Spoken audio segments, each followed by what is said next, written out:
Bonjour, chers téléspectateurs, vous êtes sur la chaîne Live Cuquin-Bébric. Bonne humeur et bonne écoute. Cathy a dû déménager dans la capitale pour gagner sa vie. Elle venait d'une petite ville où elle était scolarisée et ne vivait qu'avec sa mère. En raison de son âge, cette dernière souffrait de diverses douleurs et ne pouvait plus s'occuper du ménage. Elle avait constamment besoin d'argent pour se faire soigner. Sa fille est donc partie gagner de l'argent. Même si elle avait déjà 25 ans, laisser sa fille partir seule dans une grande ville était un défi difficile à relever pour sa mère. Cathy se réjouissait de cette perspective. Elle pensait que le déménagement résoudrait tous ses problèmes. Mégapolis a stupéfié la jeune provinciale par son ampleur, son bruit et son développement. La vie est en ébullition et ne s'arrête pas une minute. La foule de gens qui passaient par là effrayait la jeune fille. Des boutiques aux couleurs vives et aux objets étonnants l'attiraient et l'incitaient à les essayer et à les acheter. Les prix étant très élevés, la jeune fille n'a pas osé acheter quoi que ce soit dans les boutiques. Cathy a suivi une formation économique et obtenu un diplôme rouge. Dans ses études, elle s'est montrée travailleuse et méticuleuse, elle n'a pas été distraite par des petits amis et des promenades pendant les heures de cours. En revanche, elle s'occupait de sa mère âgée, ce qui n'était pas négligeable. La jeune provinciale n'ayant aucune expérience professionnelle dans sa spécialité, elle a eu du mal à trouver un emploi. Elle a fait le tour de nombreux bureaux et banques, mais partout elle a essuyé des refus et des regards moqueurs. Comme si elle était la première idiote de la capitale, où tout le monde l'attendait. Cathy avait déjà désespéré de pouvoir s'implanter et soudain, la chance lui sourit. Une petite succursale d'une banque approuve sa candidature. Le patron résiste, mais son adjoint Oscar insiste pour donner une chance à la jeune fille. Ne soyez pas si dur avec les jeunes, sinon les jeunes professionnels ne choisiront pas la banque. Donnons-lui une chance. D'accord, laissons-la faire ses preuves au cours d'une semaine de stage. Le patron accepte à contre-séhur. Oscar a fait sortir Cathy du bureau et l'a félicité pour sa nomination. Cathy, n'ayez pas peur, il ne s'agit pas de vous. Nous avons besoin de professionnels expérimentés qui sont prêts à travailler dur. Vous devez faire de votre mieux pour prouver que vous êtes digne de ce poste. Vous verrez que le personnel s'adoucira et vous acceptera. Merci beaucoup, je ne vous décevrai pas. Bien, bien, bien. Je vous verrai demain matin à 9 h, pas de retard. Mais Cathy a beau faire, ses collègues continuent à la mépriser et à lui faire des blagues insultantes. Les filles du bureau étaient assises, sévères. Celles qui étaient bien coiffées, en uniforme et en talons, pouvaient donner une longueur d'avance aux hôtesses de l'air, mais la provinciale ne s'intéressait à rien d'autre qu'à ses papiers. Tous s'assoient dessus, penchés, vérifiant les chiffres et les données. Cathy n'a pas encore appris que dans la capitale, l'apparence joue un rôle important. Qu'on soit en retard, qu'on ne remette pas les rapports à temps, mais derrière un joli visage et un décolleté sur la poitrine, les patrons pardonneront les petites incartades. Mais la jeune fille est restée une souris grise, pas de nouveaux vêtements, pas de maquillage. Elle se contente de tresser ses cheveux en un chignon serré, de mettre ses vêtements usés et d'aller travailler. La seule personne qui traitait Cathy avec respect était Oscar. Il surprenait souvent l'employé inexpérimenté en train de s'énerver et la rassurait en lui disant que tout irait bien. Ses compétences étaient déjà aussi bonnes que celles de la moitié du personnel actuel. Il n'y a pas de quoi se mettre le nez en l'air, et on ne s'énerve pas. Les patrons sont contents de toi, mais ne t'arrête pas, tu dois toujours progresser. Peu à peu, les encouragements du sous-chef sont devenus habituels et naturels. Mais à un moment donné, tout a changé. Il ne perçoit plus son jeune collègue comme un simple employé de l'entreprise. L'homme a commencé à donner des signes d'attention non équivoques à Cathy. Un jour, il l'invitait à se promener dans la capitale. Fini la paperasse, on a besoin de se détendre. Viens, je vais te montrer les points forts de la ville. Cela fait 3 mois que tu vis ici et tu as raté toutes les choses intéressantes. Cathy est gênée par la sollicitude de la direction. Elle était naïve et pensait que tout allait pour le mieux. Pouvait-elle refuser une promenade ou un dîner à un homme aussi merveilleux et au cœur si bon? Les fleurs et les cadeaux qu'il lui offrait étaient reçus avec le même sentiment de gratitude. C'était comme si elle ne pouvait pas rejeter la manifestation de ses sentiments, car à bien des égards, elle lui était redevable. Après tout, si Oscar n'avait pas eu un bon mot pour elle, elle aurait dû retourner dans sa ville natale. Et maintenant, bien qu'elle mène une vie modeste, elle peut envoyer une partie de son salaire à sa mère dans le besoin.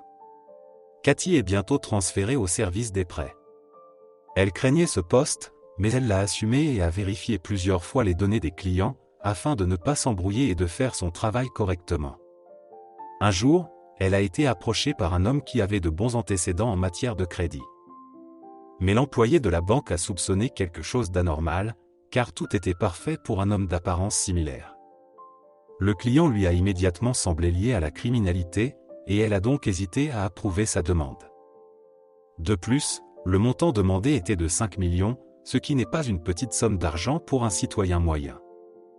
Désolé, nous ne pouvons pas approuver votre demande de prêt. Essayez une autre banque, dit-elle à l'homme, mais Oscar passe par là et entend leur conversation. Il regarde immédiatement les documents de l'homme outragé et lance un regard furieux à l'employé. De quel droit refusez-vous notre honorable client? Il a des antécédents plus propres que la plupart de nos emprunteurs, ce qui prouve qu'il est un citoyen consciencieux. 1 an à New York et vous êtes déjà si fier, allez-y. Oui, je m'excuse, dit Cathy. Il va falloir attendre un peu, la paperasse va prendre du temps. Une fois la transaction finalisée, l'heureux client est reparti avec une grosse somme d'argent, mais il est vite apparu que ces documents étaient faux et médiocres. L'escroc était tellement sûr de son coup qu'il n'a même pas pris la peine de vérifier les documents originaux. Cathy est tombée dans la stupeur en apprenant cette nouvelle. Elle ne pouvait même pas pleurer, tant elle se sentait déprimée. Les patrons ont immédiatement mis l'employé sur le tapis.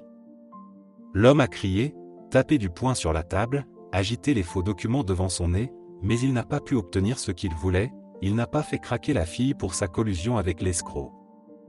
C'est vrai, tu paieras toi-même le prêt pour lui, et pas d'entourloupe.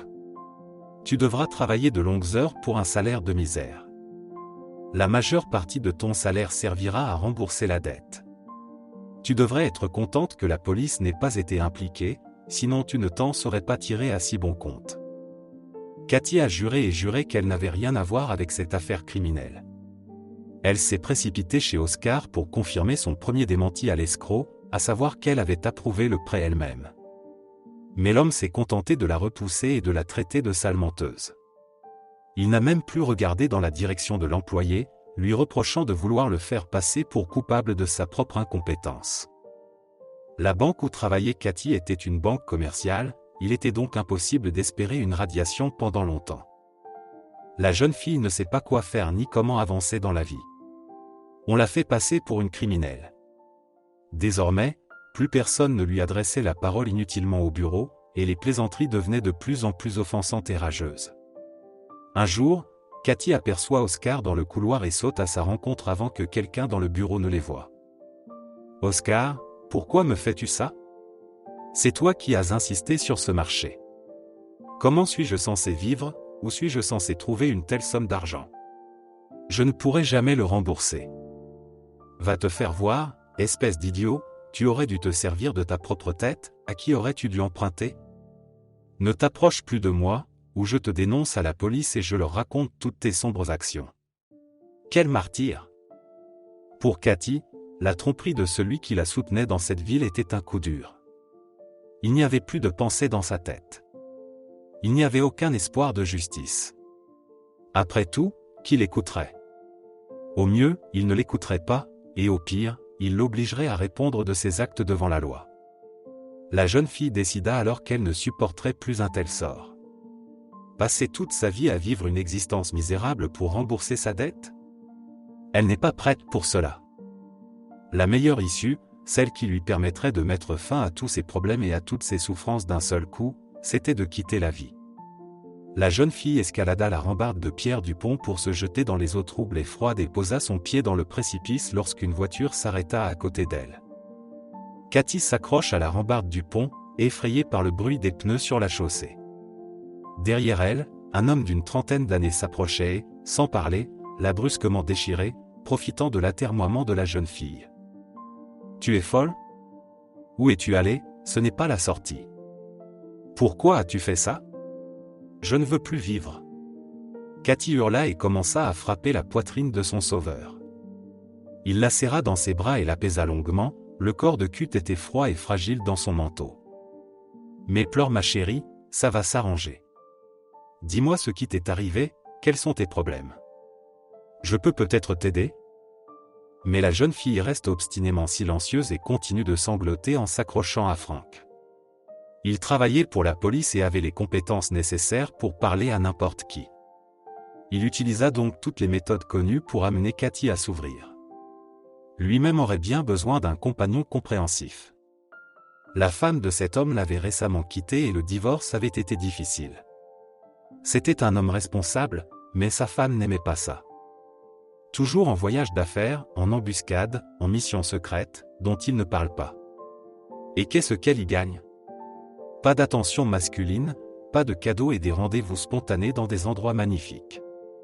La femme n'a pas supporté la solitude et a commencé à inviter d'autres hommes. Cependant, elle n'a pas pu cacher longtemps cette relation à son mari. Lorsque Frank a découvert la vérité, il a fait éclater un scandale et a promis de se débarrasser de tous ses amants.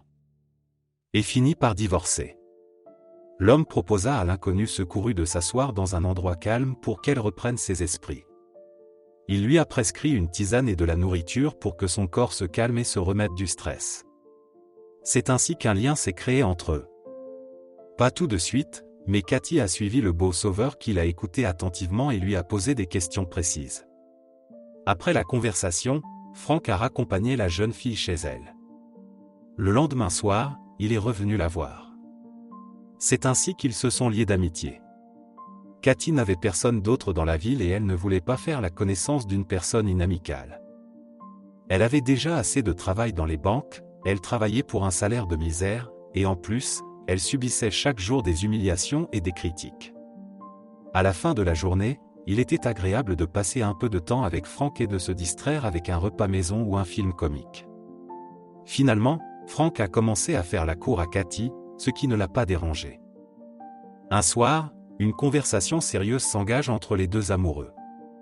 Cathy a avoué pourquoi elle allait se suicider à l'époque. « Pourquoi as-tu gardé le silence si longtemps ?» Frank se lève d'un bond de son siège. « Je ne peux pas en rester là. J'ai besoin de votre déclaration par écrit. N'oublie rien de bon. » Il l'embrassa sur le front en la réconfortant. « Je vous promets que nous allons mettre ces escrocs hors d'état de nuire. » Au cours de l'enquête, les antécédents d'Oscar ont été révélés. Il s'est avéré qu'il était un joueur et qu'il pariait sur des courses de chevaux et divers jeux de hasard. En raison de son addiction, l'homme s'est envolé avec beaucoup d'argent devant des personnes sérieuses, et a récemment remboursé sa dette. L'argent nécessaire à son remboursement a été obtenu par son complice, grâce à Cathy. Frank est venu voir le directeur de la banque et a exposé tous les faits et les preuves qui n'étaient pas à charge de son adjoint. Ce dernier a immédiatement commencé à coopérer à l'enquête afin de ne pas être impliqué dans le crime. Oscar, effrayé, s'est immédiatement rendu à son complice. Les deux escrocs risquent désormais une peine de prison et une indemnisation pour les dommages causés à la banque et à Cathy. Cette dernière transfère la somme importante qu'elle a reçue à sa mère pour qu'elle puisse bénéficier d'un traitement médical. Une fois libérée de ses dettes, Cathy a déménagé dans une autre agence de la banque, loin de ses collègues malveillants. Elle était heureuse que tout soit résolu et très reconnaissante envers son homme. Les amoureux ont décidé d'emménager ensemble et allaient bientôt se marier, avant de se rendre au village pour rencontrer la mère de Cathy. Si vous avez aimé cette histoire, soutenez-moi en cliquant sur le bouton pouce en l'air. Ce n'est qu'un clic pour vous, mais cela signifie beaucoup pour moi. Je vous remercie.